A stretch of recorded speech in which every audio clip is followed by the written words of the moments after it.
इधर लेटे।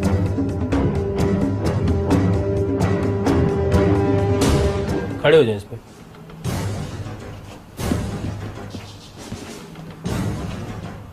फेस के एक्सप्रेशन चेंज नहीं होने चाहिए आपके, आप इस पे उछल भी सकते हैं। पाकिस्तानी रोडिक्स एक ऐसा चूतिया शो है जिसने भारत की महान शो खतरों के खिलाड़ी को भी 200 मीटर पीछे रख के चल रहे हैं। इस शो की रेटिंग ग्रेडिंग इतना ज्यादा है जितना सलमान भाई के राधे फिल्म का हुआ था, इसमें कैमरे के सामने ही कंटेस्टेंट को सांप, मगरमच्छ और शेर खाने के लिए बोलते हैं, वो भी बिना चबाए। और जब कंटेस्टेंट सोचेगा कि कैसे मैं एक सांप को बिना चबाए खा जाऊं, तब ये बोलेगा आपने इनको एक चांटा मारेंगे, ये मारेंगे आपकी आंखों से पानी नहीं निकलना चाहिए।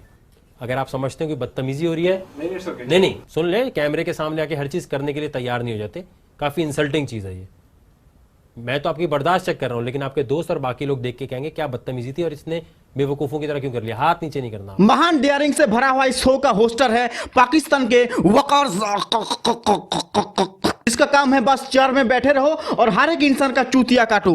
डॉक्टर आयशा हुसैन कराची से, कैसी हैं आप? मैं ठीक ठाक। ये शो इतना फेमस है कि डॉक्टरों को भी इस शो में आने का चुल मची रहती है। बेटी को करोड़ों रुपए खर्चा करके डॉक्टर बनाओ, लेकिन मैम की जिंदगी में अभी तक डेयरिंग ही खत्म नहीं हुआ। और वकार जकर के शो के आगे तो और कहीं पर मिलेगा नहीं इतना डेयरिंग, इसीलिए सांप को नाक में घुसा के मुंह से निकल रहे। वाह, और करवाओ डॉक्टर। इस शो का लोगो भी उतना ही भड़वा है जितना वकार जका, लेकिन फिर भी लाखों लोग इस शो में आने के लिए कुछ भी करने के लिए तैयार रहते हैं। गालियां दे रहे थे बाहर।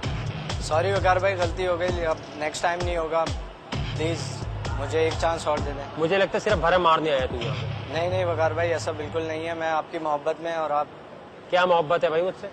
सर आपका बहुत बड़ा फैन हूँ मैं। साबित करो किस तरह फैन हो गए। वाह, हमारे यहाँ पर मिट्टी खोदने का काम में भी एग्जाम में देना नहीं पड़ता, लेकिन एक मामूली फैन, उसे भी एग्जाम में देना पड़ रहा है इसका फैन होने के लिए। कल को अगर कोई आके मुझे बोले कि सर मैं आपकी बहुत बड़ा फैन हूँ, तो मैं उसे बोलूंगा कि नीचे झुक के खड़े रहो, अगर तुम दर्द सह के एग्जाम में पास हो गए तो बस तुम मेरा फैन हो। कितनी गर्लफ्रेंड्स हैं आपकी? फिलहाल तो थी एक, अब नहीं है, लेकिन क्यों? एंगेजमेंट हो गई। उसकी एंगेजमेंट हो गई, छोड़ दिया उसने आपको? उसकी एंगेजमेंट हो गई, शादी होने वाली नेक्स्ट मंथ। तो क्यों छोड़ा आपको? अरे यार, तुमसे मतलब ब्रेकअप उसका हुआ है, गांड उसकी फट रही है, जेल हो रहा है, तुझे नंबर चाहिए तो लेना 1932, बाकी सब 22, लेकिन फिर भी मुझे 100 में सिलेक्ट होना है, मुझे अपनी गर्लफ्रेंड से रिवेंज लेना है। वैसे भी तो मुझ से यूपी से क्लियर होगा नहीं, दिन भर सैड सॉन्ग सुनने में और स्टेटस लगाने में ही कट जाता है। सब कुछ जानना ये 5 फीट वाले वकार को। अब ये नेशनल टीवी पे कैसे बताओ, बिरयानी खाने का मांग कर रहा था, लेकिन पैसों की कमी होने की वजह से 5 रुपये वाला चिकन बिरयानी ना खिला के कौवा बिरयानी खिला दिया, इसीलिए वो छोड़ के चली गई हमें।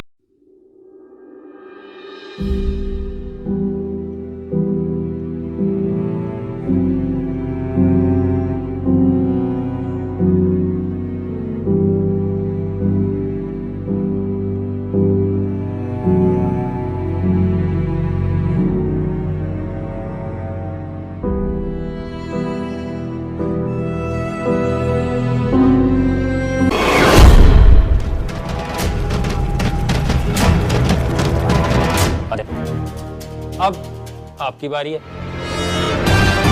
आप तैयार हैं? जी। अच्छा।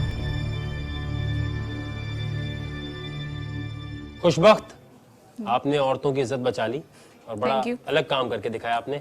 आपकी सिलेक्शन हो गई। अले, हो गई सिलेक्शन लड़की की, और लड़का ये सोचता रह गया कि काम भी तो मैंने वही किया था जो लड़की ने किया। फिर कैसे सिलेक्शन हुआ, फिर मैं बता दूं कि वो लड़की है, वो कुछ भी कर सकती है। किरण भट्ट। या भट्ट साहिबा कैसी हैं? I am fine.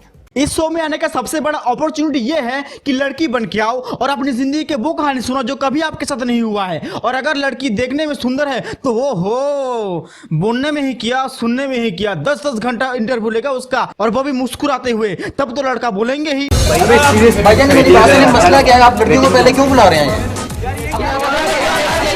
अगर वहीं पर 2 लड़कों की ऑडिशन होता है ना, तब ये बोलेगा उन लोगों को। दोनों को करना ये है कि यहां से वहां भागना है, वो दीवार है सामने, वो जो दीवार है उसको हाथ लगाना है, वापस आना है, माउंटेन ड्यू की एक ही बॉटल है, इसको उठाना है और बोलना डू दैट डू, और बस लड़ो झगड़ो मरो इस मौजे के लिए। क्यों और क्यों और लड़कों के साथ इतना भेदभाव क्यों?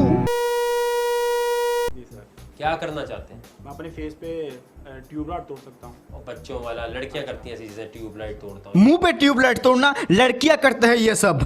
तुम पहाड़ से मुंह के बल गिर के जिंदा रह सकते हो? नहीं ना। पालतू शेर के सामने लेटे रह सकते हो? नहीं ना। मस्त शेर के साइड में बैठ के चिल कर सकते हो? नहीं ना, नहीं ना। वकार करते हैं ये सब, तभी तो उसे कहते थे डियरिंग भड़वा। बस एक लड़की पटाना चाहता हूं।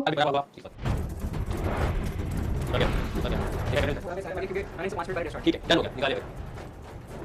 मर गया, मर गया। मैं कोई एक्सक्यूज नहीं देता, कोई और अगर देना चाहते तो आई विल डू इट। इसकी सिलेक्शन हो गई, आपकी नहीं हुई। फेलियर का कोई एक्सक्यूज नहीं होता। वाह, यहाँ तो टॉयलेट में बैठकर कहीं से अगर एक कॉकरोच आ जाता है ना, पॉटी नहीं निकलती। और ये दोनों कॉकरोच को मुंह पे लेके खड़े थे इतने देर तक। बस एक ही ख्वाहिश है, इस शो में आना है। लेकिन ये क्या समझेगा, इसे तो बस मौका चाहिए रिजेक्ट करने के लिए। फिर बोलेंगे फेलियर एक्सक्यूज। जन्मे होते वेस्ट बंगाल में, जब जॉब नहीं मिलता ना, तब तुम्हें पता चलता क्या है फेलियर और क्या है एक्सक्यूज।